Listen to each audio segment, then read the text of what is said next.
chapter 13 of 2 Samuel.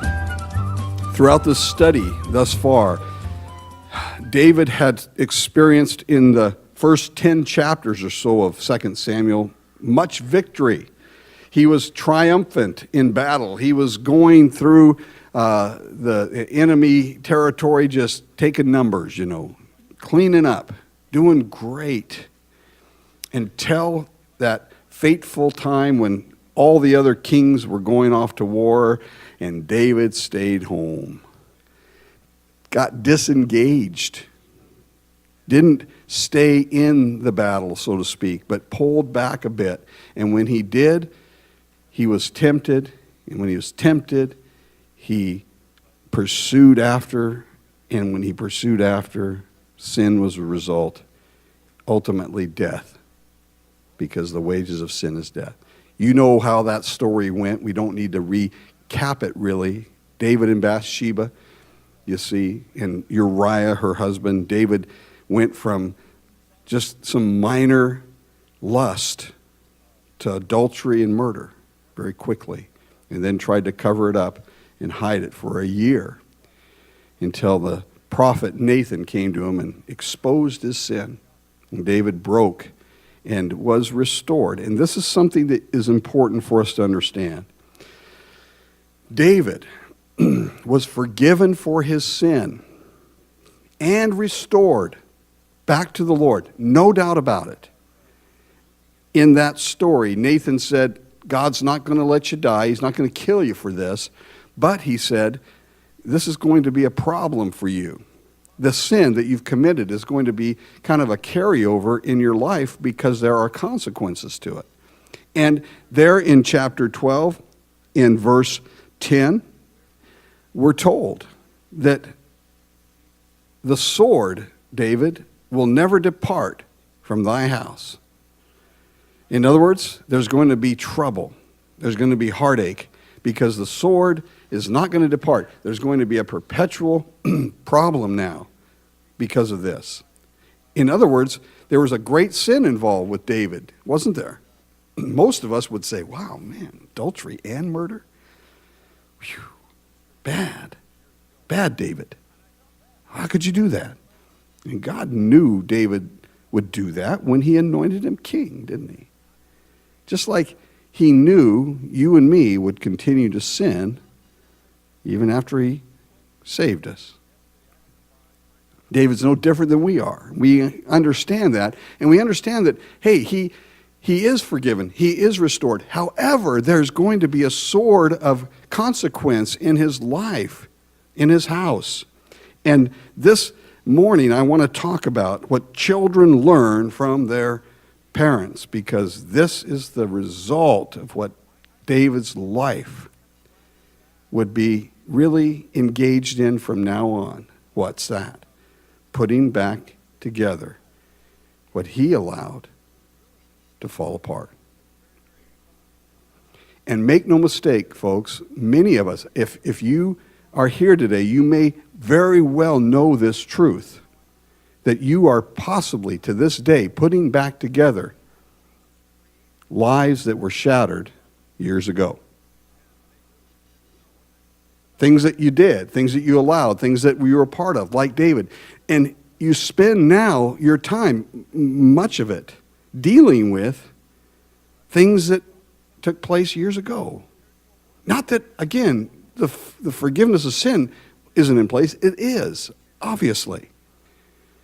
But there's still these consequences that keep playing on, and it's painful. And by the way, this is why God says, I don't want sin in your life, because it's going to rip you apart. And God hates sin for that reason. He loves the sinner, but he hates sin for that reason, because of what it does to us. And people will say oftentimes, well, does God have to let the sentence stand like that? And we're going to talk about that. Why God lets the consequences be such as they are, and doesn't say, okay, I'll just remove the consequences as well. He won't do it. You can ask him, I've done it many times. Come on, Lord, just remove the consequences. No, it's always the answer. And we think sometimes, boy, Lord, I thought you were forgiving. He is. I thought you were merciful. He is. Gracious. I thought you were going to take away the sin. He has. He's just not going to take the consequences away. And you can fight this if you like, but you'll be sore and tired and frustrated. And you're thinking, I don't like this study already. This is already a problem for me. Now, God promised that the sword wouldn't depart from the house. And the sentence that David pronounced on his own kind of self, really, has come to pass in this part of the story. Remember what Nathan said about the little lamb and the neighbor, and how the poor neighbor only had one little lamb and the rich man had all these sheep and flocks, and yet when a stranger came, remember, he took the neighbor's little lamb and killed it, right? And David got so mad and said, well, he's going to pay fourfold, right? David sentenced himself to paying fourfold, as we'll see in this story. This is a sordid, terrible, sick story that resulted from, listen, what the children of David learned from their dad. This is going to be a little tough this morning, I think. But make no mistake, and I need to read this because in light of what we're going to talk about, the question's going to come up.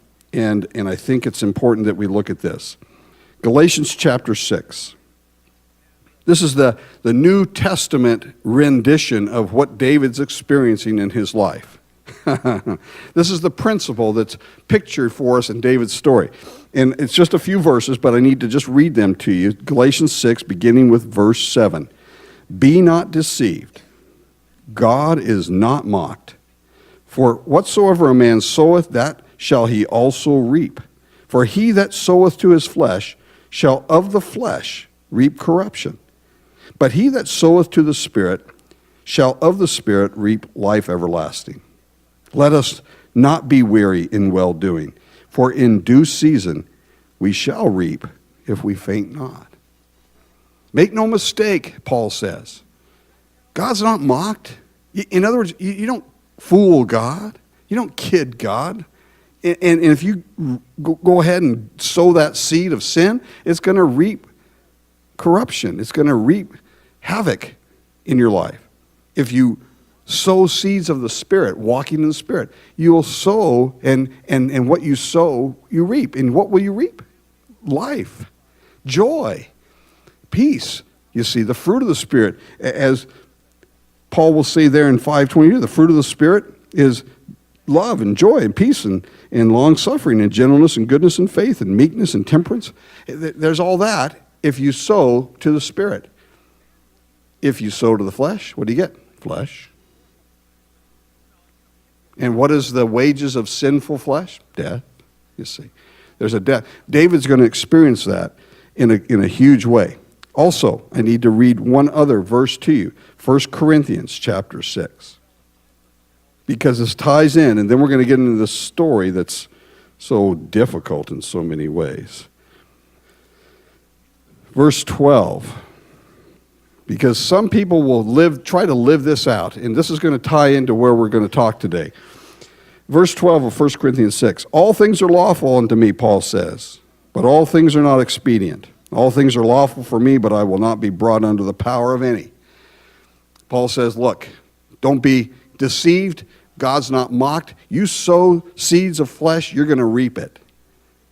And you might say, well, yeah, but all things are okay for me. All things are lawful for me. Careful when you say that. You're still going to reap what you sow. And yes, lawfully, you're forgiven for every law you've broken. But don't be deceived by this particular reality. Some people say, yeah, but I'm at liberty. Careful. There are still consequences to liberty if you're not aware of it yet. And this is where we're going to go. And so hang on, put your helmets on. Let's get into this story, because David's going to find out that the things that he has allowed in his life are paying consequences that he can't afford, as you and I will as well. You can't afford, folks, the consequences of what sin brings. It's very costly, it's way too expensive, it hurts way too much. It came to pass, verse 1, after David had confessed his sin and went on to start kind of fighting victories again and battles again, that it came to pass that Absalom, the son of David, had a fair sister whose name was Tamar. Absalom and Tamar were full-blood brother and sister, having the same dad and the same mom, David being their father, Maacah being their mother. She was the daughter, Maacah was, of that king of Talmi that is, was a pagan guy who was a ruler there in the Moabite territory, kind of near the Ammonites and the Moabites. And he was a king that David married his daughter to kind of appease the two, countries, the two nations. Probably not a great move on David's part, but he had many wives, remember. Many wives and many concubines. And this is, of course, part of the deal, part of the problem. Now, what happens here is that Amnon, the son of David, loved her. Loved who? Tamar. That would be his half-sister. Same dad, different moms. And this is the problem, of course, with David having many wives, isn't it? And watch this. Watch what happens here. Amnon was so vexed because why? He loved his sister. And it vexed him or frustrated him or made him sick. Right? It was a sick thing. He fell sick for his sister Tamar, for she was a virgin, and Amnon thought it hard for him to do anything to her. Well, I guess so. In other words, he's wrestling, he's struggling with this issue. He has these lustful feelings for his half-sister, and in his thinking, he's saying, I can't do anything about that. I mean, I can't exercise this lust, right? Now, here's where this gets really tricky, and you have to stay with me. Watch what happens next. So here's Amnon, the oldest son of David, half-brother to this beautiful Tamar. And he's kind of gotten lusty, if you would. Where do you think that came from? David had many wives and concubines. I mean, that's a kind of a lusty lifestyle, isn't it? Mm-hmm. He gets it from his dad, of course. And it's gotten perverted now. It's not just a woman he's after his own sister. And then, watch this. He says, well, I find it hard to do anything about this. I can't do anything with this. But Amnon had a friend, not. He had a friend whose name was Jonadab. Now, check this out. Jonadab's name means liberality or liberty. That's what Jonadab means. He's got a friend who's liberal. Sorry for any of you liberals that might be here today, but check this out. This is just amazing to me. It's just funny to me. He's got a friend who's a liberal named Jonadab, the son of Shimeah, David's brother. So he's a cousin. He's a cousin, to Jonadab's a cousin to Amnon. And Jonadab was a very subtle man, or crafty, tricky. He was really sly. And he says unto him, why art thou, being the king's son, so lean from day to day? In other words, how come you're losing weight? See, Amnon was so sick with this perverted lust for his sister that he wasn't eating. It was kind of consuming his life. And this friend of his, so-called, Jonadab, says, well, how come you're not eating? How come you're grown thin, you see? Wilt thou not tell me? Tell me what's going on. And Amnon said unto him, I love Tamar, my brother Absalom's sister. Notice that. It's Absalom's sister. Well, she's your sister too. He's trying to make it sound like, well, it's Absalom's sister. You know, like it's only my half-sister. Doesn't matter. She's your sister, buddy. You're not going to put this off. Now watch. Watch what Jonadab, or Mr. Liberal, says. Jonadab said unto him, well, lay thee down on thy bed and make thyself sick. And when thy father cometh to see thee, say unto him, I pray thee, let my sister Tamar come and give me meat, and dress the meat in my sight, that I might eat it, and eat it at her hand. So Jonadab says, hey, you know, if you want her that bad, pretend like you're sick, and then your dad will come and visit and tell him that you want your sister to come and bring some food and feed you, take care of you while you're sick. Now, I got to tell you this, guys. Anyone who makes it easy for you to sin is not your friend. This is a guy who's pretending to be Amnon's friend. Oh, you poor guy, you know, you're lovesick, you know. Well, here's what you do. Go ahead. Go ahead. What's the big deal? Anyone who causes or allows you to get away with sinning makes it easy for you. Hey, run for the hills, man. That person is no friend. They're trying to drag you down, you see. So he gives them the plan, and so Amnon lay down and made himself sick, verse 6. And when the king was come to him, to see him, Amnon said unto the king, I pray thee, let Tamar my sister come and make a couple of cakes in my sight, that I might eat at her hand. And David sent home to Tamar, saying, Go now to thy brother Amnon's house, and dress him meat.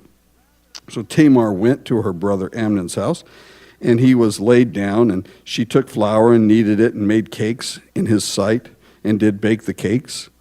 And she took a pan and poured them out before him, but he refused to eat. And Amnon said, Have all the men from me, or send them out.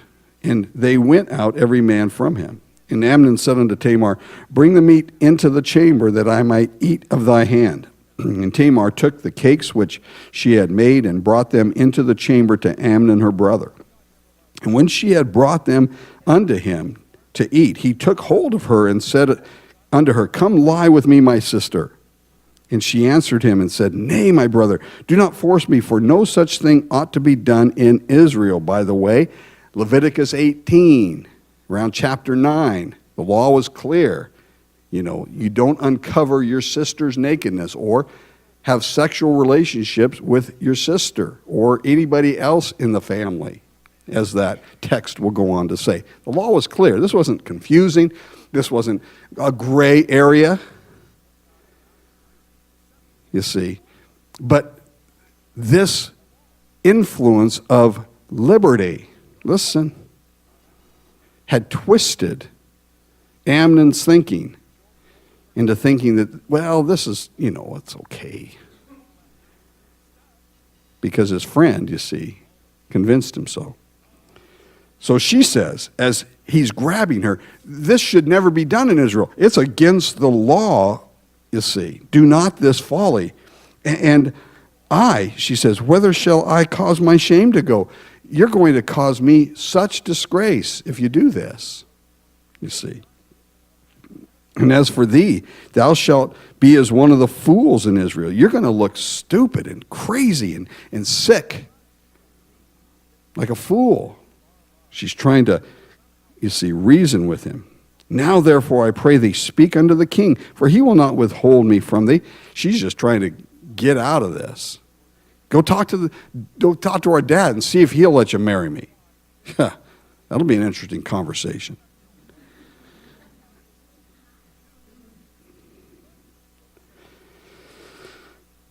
Howbeit, verse 14, he would not hearken unto her voice, but being stronger than she, forced her and lay with her. He raped her. Raped his sister. Now, Amnon had two influences here. His liberal friend, so to speak, Jonadab, telling him that he ought to just go ahead with this because you ought to just do what you feel like doing. It's not that big of a deal. Just go ahead. He had that going against him, but he also knew that his dad had committed adultery and seemingly got away with it. Right? Dad got away with this. He committed adultery with Bathsheba and got away with it. What's the big deal? It's just like that, really. It's just, maybe a little sicker. It's the same thing. And watch this. And Amnon hated her exceedingly, so that he hated her with a hatred wherewith he hated her was greater than the love wherewith he had loved her. He didn't love her at all, did he? Love doesn't do this. Lust does this. Lust mixed with liberty equals perversion. I just got to say that. Let me say it again. Lust mixed with liberty equals perversion. It equals, I'll just flip on the internet for a minute, and just kind of surf the net. Oops. Gee, I was going to type in, horn, and I must have mistaken the P for an H. Boy, it happens all the time. Oh, well, I'm at liberty. It's not that big of a deal. Lust and liberty will equal perversion every single time. And this is what happened. Exactly what happened to this Amnon, who now hates his sister exceedingly because, why? Because he just violated her. And he hated her to begin with. You see, he exercised lust towards this sister of his, and it was hatred that spawned that in the first place.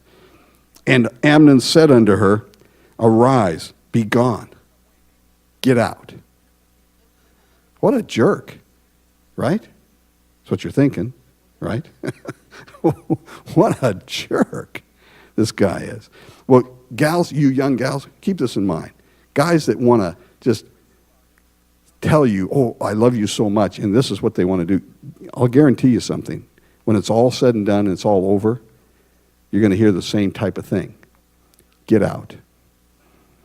Be gone. It's happening every single day. Young girls hoping that Billy loves them because he's so handsome. And really, Billy's got one thing on his mind. Some of you dads that have young daughters, you know what I'm talking about. You just look at Billy and go, dude, get out. You know what I'm saying? It's just the way it is. Dads and young men it doesn't work. Daughters, sorry, see you around, Billy. Whatever. I'm not picking on Billies here. If your name's Billy, don't mistake that. But you know what I'm thinking, Bobby, Jimmy, whoever you are. He has no care for her whatsoever, and this is how he shows it. He says, get out. And she says unto him, there is no cause now. What do you mean, send me away? You're going to send me away now? Because in this day, see, she was a virgin. And now she's not a virgin anymore, which means nobody wants her. He's ruined her. For his little jaunt with lust and liberty, he has now ruined a life. And if guys would understand this a little bit more, maybe they would think twice before exercising lust in liberty.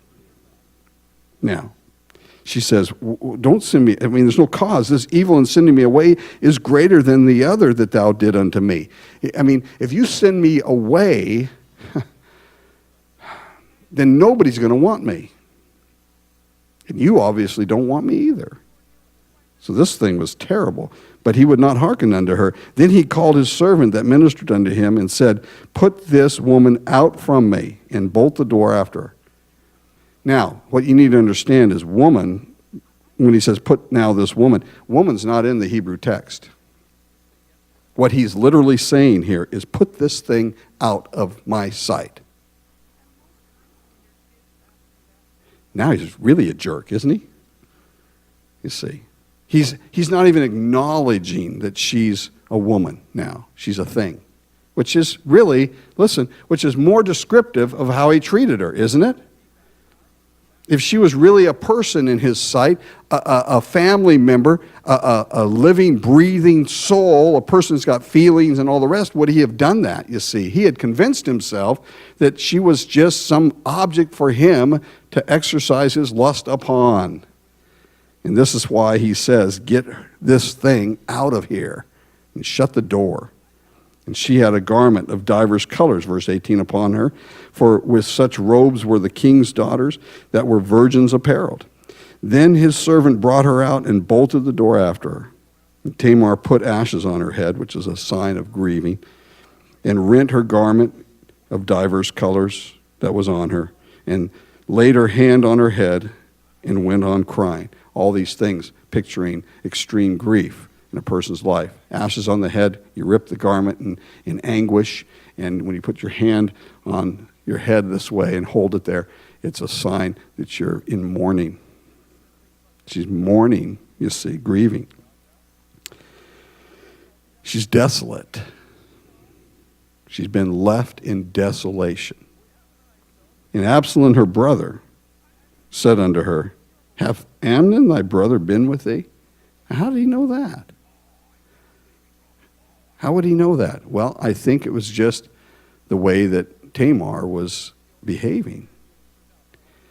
And, you know, in these palaces of the kings, the servants have a tendency to talk a lot. So perhaps someone had mentioned Absalom. Well, Tamar went to visit Amnon because he was sick. And now she comes back and she's mourning, grieving, and vexed like this. He just kind of figures it out. Did he do something to you? And then, watch this. He says, but now hold thy peace, my sister. He is thy brother. Regard not this thing. In other words, don't say anything about it right now. Absalom's already got a plan. So Tamar remained desolate in her brother Absalom's house. So she stayed there with Absalom, because she couldn't go back to where she was living before. Where was that? With the other virgins. There was a place in the palace that were set up that for the virgins that were in the palace keeping, if you would. They were servants and so forth, but they were virgins. They were all slept and stayed in a certain area of the palace. She can't stay there anymore. So she has to stay in Absalom's house. And watch. But when King David heard of all these things, he was very wroth. That is all that's said. He was mad. But nothing is said of him approaching Amnon, saying anything to Amnon, rebuking him, scolding him, punishing him. Nothing. There's nothing said. He just says, and he's mad. But nothing's done. Why? Why doesn't David do anything? Well, I need to say this. And it's important. One old commentator said, it's hard to wield a heavy sword with a maimed arm. David's own guilt of what he's done in his life has shut his mouth. And there's no discipline here for Amnon. And this is something that's really key. The thing that David is not doing, disciplining when he should, is the result of his own guilt over his own life. And sometimes parents have this problem in raising children. And it can be sometimes motivated from, but I had it hard when I was a kid. I don't want my kids to have it hard. And that we think that's a good motivation, when my mom grew up, she was in the Depression. Maybe many of your folks were too. But, they didn't have anything to eat. I mean, everybody was hungry and there was no jobs and all the rest. And it was a tough time, very difficult, right? And when my mom, grew up and married my dad and we lived in L.A., and when I was young, coming from Japan, I was just a little guy. But I remember this distinctly. When finally, my dad started making a little more money and all the rest, my mom, growing up in the Depression, never wanted us to be without. So we had 2 refrigerators. 2. And both of them were full. Packed. And even when we all moved up, we all grew up, all the kids grew up, moved, she still had 2 refrigerators. Packed. And all the cupboards were packed. It was great to go home. You go home and Safeway's in the kitchen. You know what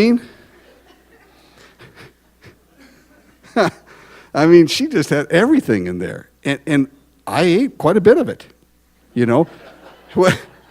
which is probably why to this day, I'm carrying myself a little on the heavy side because, everything was there. But she didn't want us to go without because she didn't. But it wasn't necessarily, the best thing. It was probably a little overboard in that direction. This can happen in other areas of discipline. People that are mistreated as children oftentimes don't want to discipline their kids at all because they were kind of on the other spectrum where it was so severe, maybe too severe. Maybe there was abuse. And so now there's no way I'm going to discipline my child. But the Bible says that you're supposed to. David here drops the ball. He should have done something. But he didn't, because his own guilt, his own sinful guilt in his life was keeping him from doing so. It can happen, can't it? But you know what? The old saying goes that parents often don't apply the board of education to the seat of knowledge. You know what I'm saying? Parents aren't getting out the paddle and swatting baby bottoms anymore. And people, I'm going to get letters on this because people are going to say, what are you teaching? Beating kids? No. But the Bible is. Now, you say, wait a minute, I don't think that's true. Well, let me just read you a few places here. And don't mistake this now. Write God a letter. And again, this is kind of a controversial thing. Here's what Proverbs says in Proverbs 29, verse 15. You can jot these down. The rod and reproof give wisdom. The rod. What's the rod? Well, these little sticks they used to use to, swat. You get thrown in jail. You do that in public these days. But God says, the rod and reproof give wisdom, but a child left to himself bringeth his mother shame. If you leave a child alone and don't discipline, they will shame you later, guaranteed. And, listen, correct thy son, and he shall give thee rest. Yea, he shall give delight unto thy soul. You don't? Shame is coming, you see. Now watch. Another one. Chapter 23 of Proverbs. These are, again, what God declares in his word. Verse 13 of chapter 23 of Proverbs. Withhold not correction from the child. For if thou beatest him with the rod, and again, the word beat is discipline, not beating him to a pulp. But if you discipline him with the rod, he shall not die. Listen, thou shalt beat him with the rod and shalt deliver his soul from hell. Kids oftentimes are going to hell because parents never discipline their kids. David, I suggest to you, started long before this incident with Amnon. As soon as that guilt hit him, he was like, well. And he hears about it. Oh, that makes me so mad. But he doesn't do anything. Why? Because he's, I did the same thing. That's no excuse. That's not a reason not to discipline. One more, and then I'll quit talking about this so I don't get too many letters. Chapter 13 of Proverbs, one more place. Chapter 13, verse 24. He that spareth his rod hateth his son, but he that loveth him chasteneth him betimes, or many times. It's a consistency. Many times it has to happen. It doesn't happen once. And people say, I don't know what's wrong with Johnny. I just can't get him under control. Well, have you disciplined him? I did that once. But he doesn't listen now. Hello. Do it again and again and again and again and again. If you don't have consistent discipline, your children will run you ragged. And parents are being run by their kids because there's no discipline. This is not a popular theology or teaching today. Not even among Christians, mind you.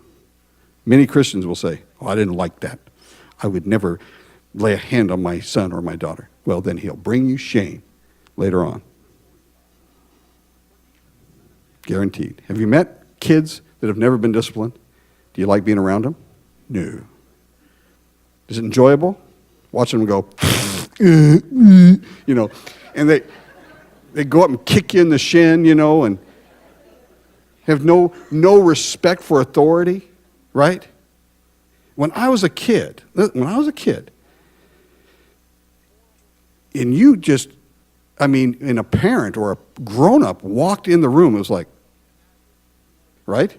You would never run up and kick them or bite them or yell at them, right?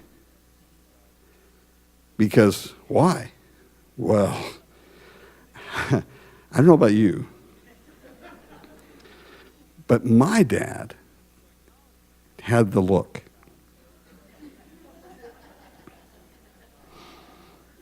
Right? You know what I'm talking about? Did your dad have the look?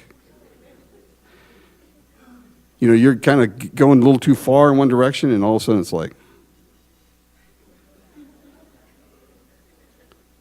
you know, you just, right? And you knew, it's over. This conversation's over. I'm going to crawl back to my hole and stay there. Right?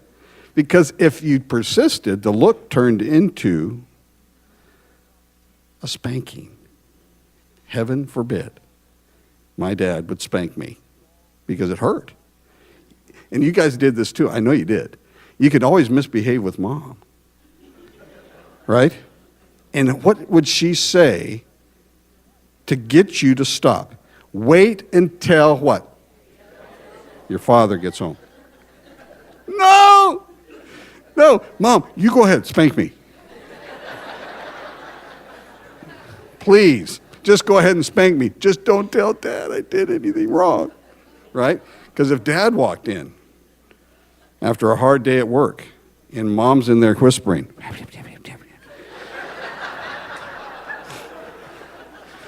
you are sweating bullets, right?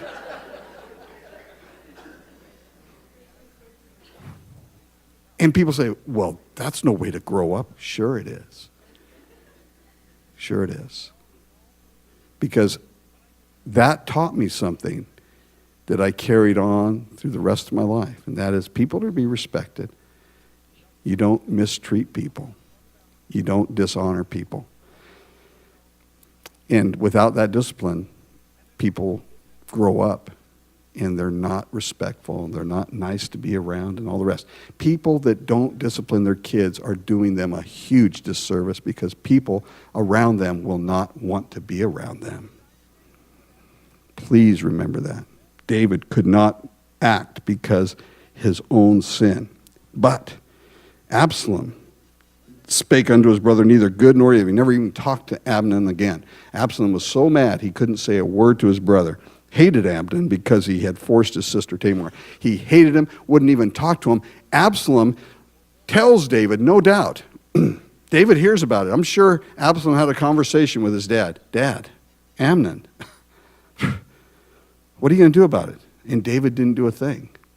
So guess what? Absalom's going to do something about it.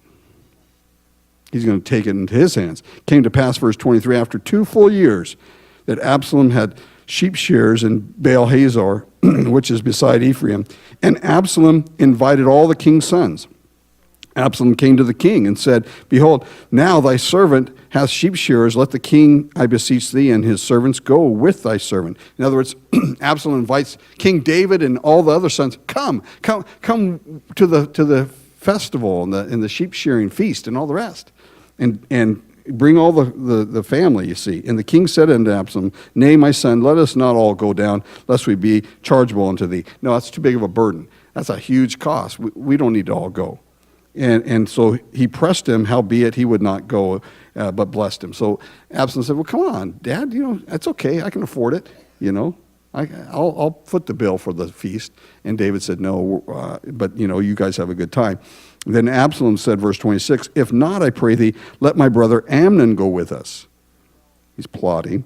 And the king said unto him, why should he go with thee? I wonder if David was a little suspicious. Why do you want Amnon to go? You haven't talked to Amnon in 2 years, right? You think Dad doesn't know that Absalom and Amnon aren't on speaking terms? Dads know that stuff about their families. But Absalom pressed him that he let Amnon and all the king's sons go with him. So all the brothers and all the family goes. Now Absalom had commanded his servants, saying, mark ye now when Amnon's heart is merry with wine, and when I say unto you, smite Amnon, then kill him, fear not. Have not I commanded you? Be courageous and be valiant. Absalom had told his servants, when Amnon, my brother, when he's drunk, we'll get him drunk, we'll give him a lot of wine, and when he's really kind of tipsy, kind of out of it in a sense, then when I command you to kill him, I want you to kill him. Now, where do you suppose Absalom got that idea? To get a guy drunk and then to have somebody else kill him. Didn't he do that with Uriah? Remember, he got Uriah drunk and said, go home now and lay with your wife so that the baby that I've conceived in her won't be chargeable to me, but to you. And Uriah said, nah, I'm not going home. Slept in the doorway. So what? So David then had to tell somebody else to kill him. He killed a man with somebody else's hands after getting him drunk. Absalom here gets his brother drunk and has somebody else's hands kill him. Same thing. He's following after dear old Dad. And David is going to have to face these issues that stem from... Are you starting to get the idea of how ugly sin is? And how many things in our lives, guys, are affecting our children. In what way are they affecting our children? How is it affecting? What I'm doing, what's that doing to my kids? Are my kids better Christians because they're my kids or not? Or because I take liberty in doing things, do they? And is it costing dearly, you see? These are questions that I just throw out there. You don't have to answer. Think them through. It's a tough question. Now, the servants of Absalom did so, and Amnon, as Absalom had commanded, then all the king's sons arose. They killed him. They took him out. They just like Absalom asked them to. Then all the king's sons arose, and every man got up on his mule and fled. I guess so. All the other sons of David got on their donkeys and got out of there. Adios, amigo. And it came to pass while they were in the way that tidings came to David, saying, Absalom had slain all the king's sons, and there is not one of them left. The rumor mill, kind of exaggerated, one son dies, and by the time it gets back to David, everybody's dead. It's kind of like church, isn't it? Someone knows something, and before you know it, the whole place, it's a whole different story. Do you ever used to play that game? Where you tell one person, and then you pass it, whisper it around the room. By the time it got back, it's like not even the same message. That's what happened here. Everybody's dead. Then the king arose and tore his garments and lay on the earth. And all his servants stood by with their clothes rent. And watch this, Jonadab, the son of Shimeah, David's brother, answered and said, Let not my lord suppose that they have all slain, all the young men, the king's sons, for Amnon only is dead. Well, how does he know?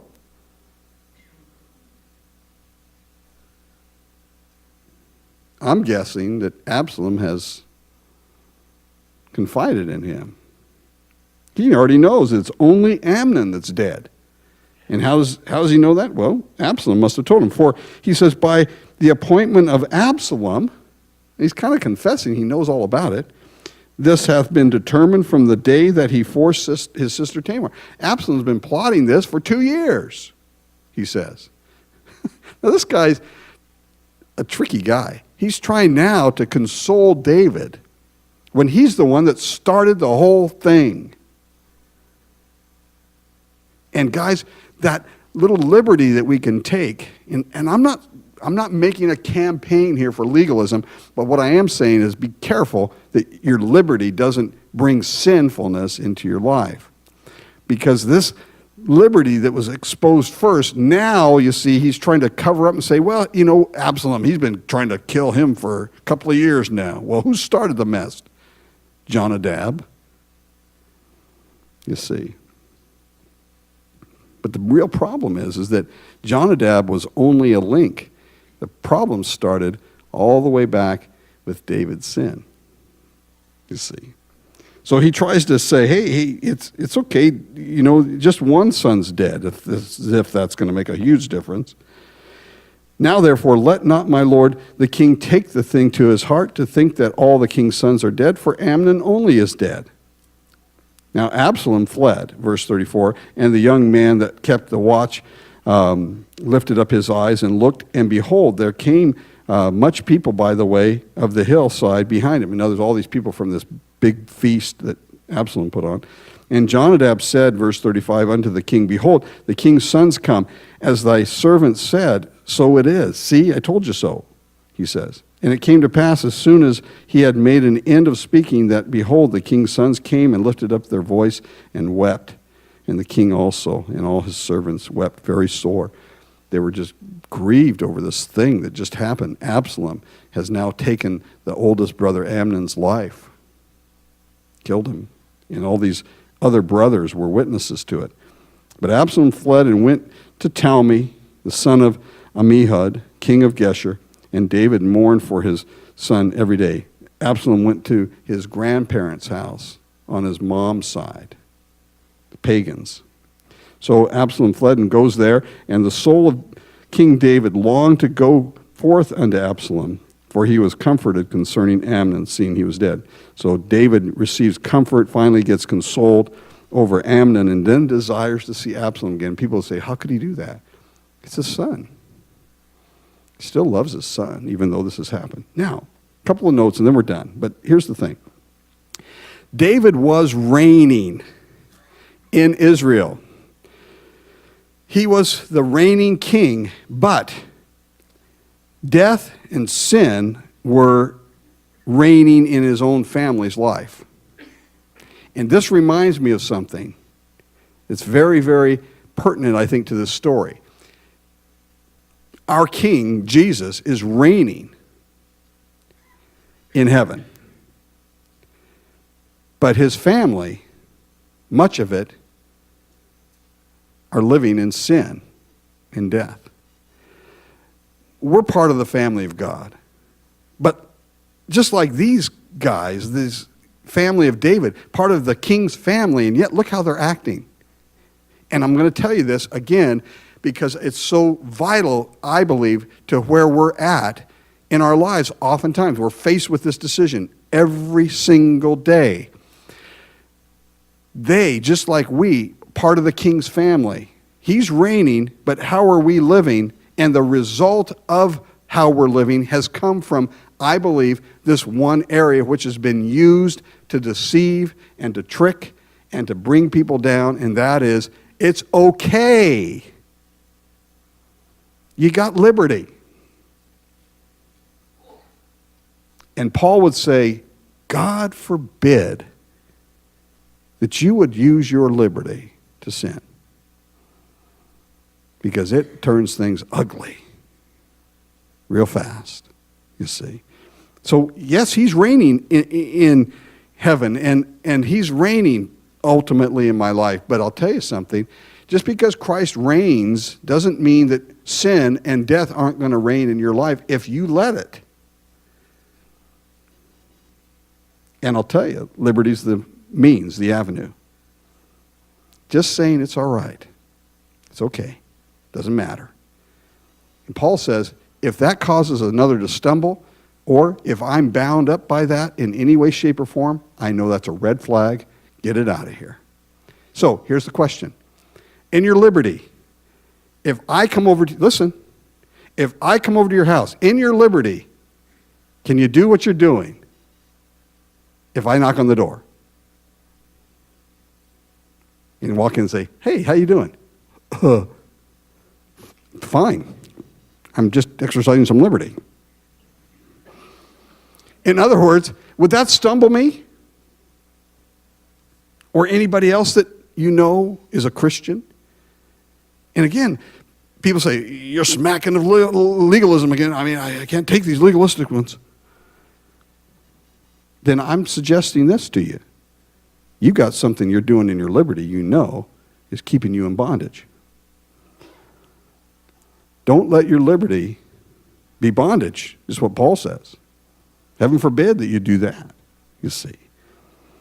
Now, David's paying a heavy price, isn't he, for that long ago sin? Isn't it kind of a heavy deal for him to pay this?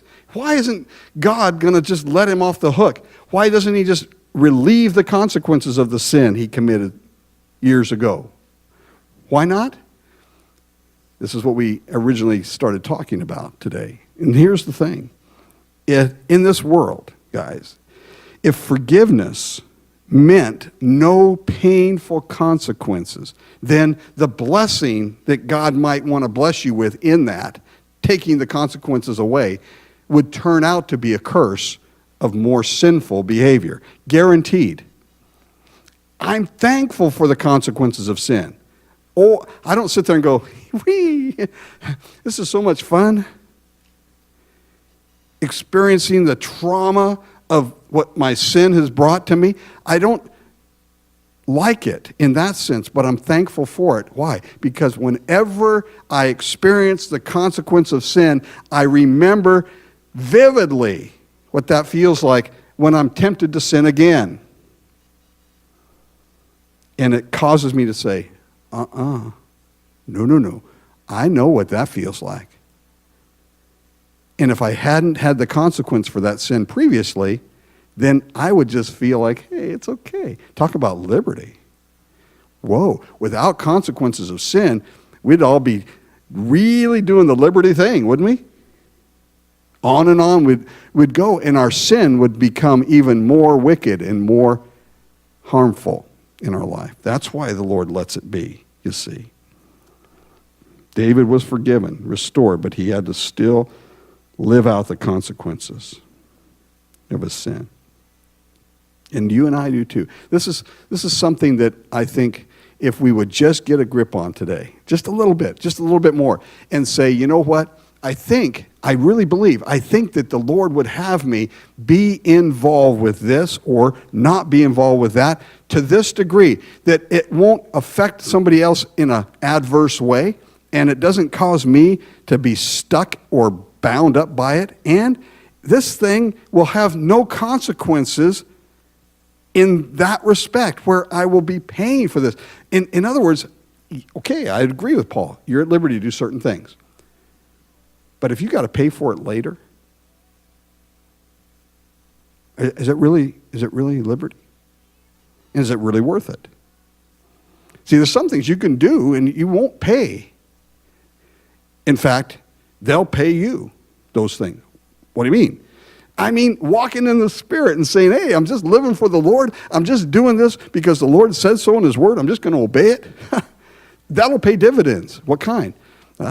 Fruit of the Spirit is love and joy and peace and meekness and goodness and gentleness and self-control and faith and all that. You have all those things as a benefit. They pay dividends, in other words. Otherwise, certain other things I might say, well, it's okay for me to do this, I think, and I'll just go ahead and do it because after all, I'm at liberty. That may pay a different type of dividend that might be painful. And the Lord wants you to be free. If the Son has set you free, you are free indeed. And you're free to experience the blessings and the joy of the Lord. Otherwise, we tend to be like David. Forgiven, restored, all that is taken care of. But man, life can still stink. Even though forgiveness and restoration has been made. Can't it? David found that out. You know, experience is the best teacher. It just doesn't have to be yours. Learn from David. Learn from the stories in the Bible. They're painful examples of what can be if we decide to do our own thing. You see. God's way is best. Let's pray. Father, thank you for your word. And Lord, even in this tale of deception and Father, sickness and perversity and all the rest, we see once more the value of listening to you and your word. Following after you and living in the Spirit, walking in the ways that you've directed, that we may not, Lord, have to deal with certain things that are going to be awfully painful. I pray for parents in here. I pray for moms and dads, and especially those that are parenting little ones, that they would understand the need for constructive, decisive, consistent discipline for children that need to be directed. Father, your word is sure and it's true. And I just pray that you'd give parents wisdom, understanding. I pray for dads in here, Lord, today that maybe like to exercise certain liberties that are going to bring about perhaps some consequences, not only for them, but for their children. I pray that as fathers and moms, we would be directing and living our lives in such a way that our kids will be more like Christ as a result. May we have wisdom today, Lord. Thank you for this day. Thank you for the word. Thanks for teaching us again. Father, how important it is to hear your heart, to hear your word. We thank you for that. In Jesus' name, amen.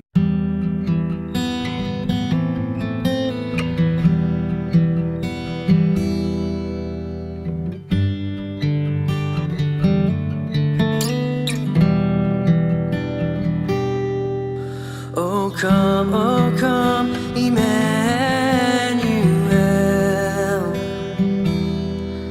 and ransom captive Israel. That mourns in lonely exile here, until the Son of God appear. Rejoice, rejoice, Emmanuel shall come to thee, O Israel.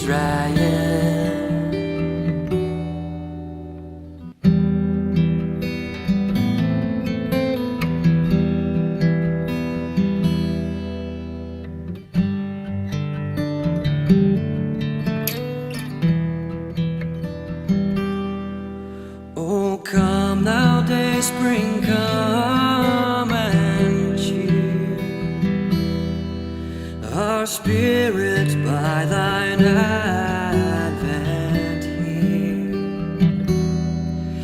disperse the gloomy clouds of night, and as dark shadows put to flight. Rejoice, rejoice, Emmanuel shall come to thee, O Israel. Rejoice, rejoice, Emmanuel shall come to thee, O Israel. Shall